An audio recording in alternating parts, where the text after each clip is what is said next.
volatilize your sample solution, then it will dry and atomize, and finally it will activate your element that present over the flame. So flame are two types. Okay, first one is a total consumption burner.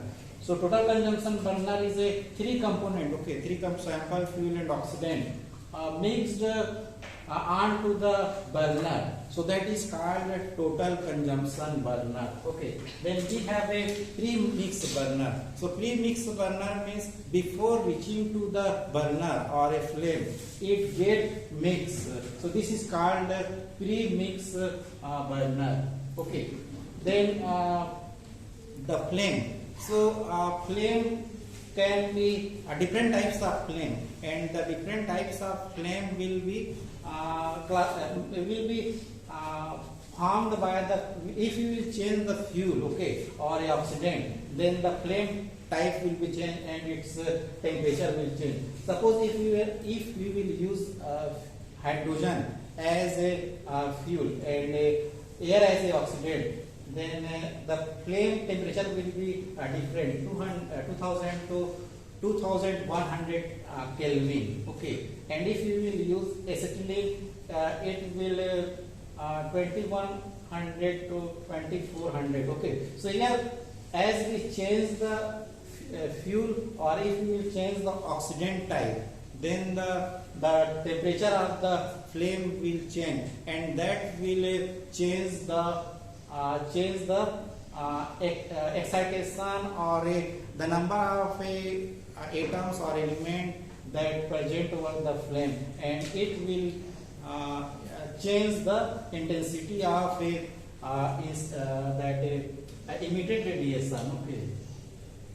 Then nebulizer. So the nebulizer is a device that mixes sample, fuel and oxidant to form small particles. Okay, or that is also called small aerosol particles.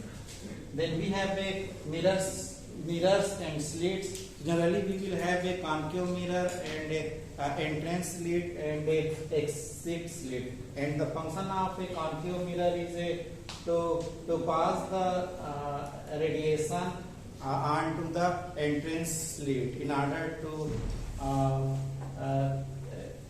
remove the loss of radiation. Okay.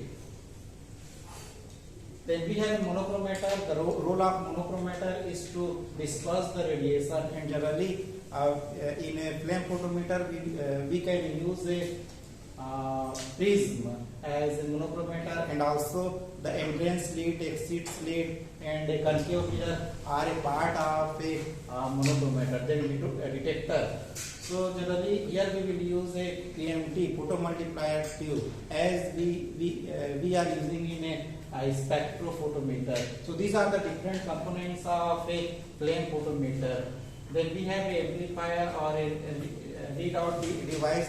The instrument itself having a display unit, or we can attach the PC for displaying the results. Then finally, what are the applications? Okay, what are the applications where we can use this technique? Okay, for a analysis of a real sample. So first application is a analysis of like sodium, potassium, lithium, magnesium, calcium.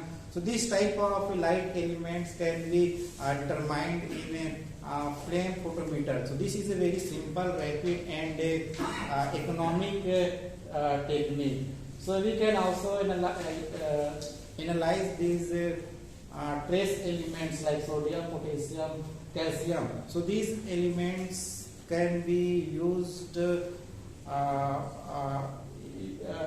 for analysis in a clinical samples, because these trace elements is very important for a human body, and their monitoring is very important to determine several health issues. Okay, and we can also determine these elements in soil and food. Okay, so So we can we can determine these elements with millets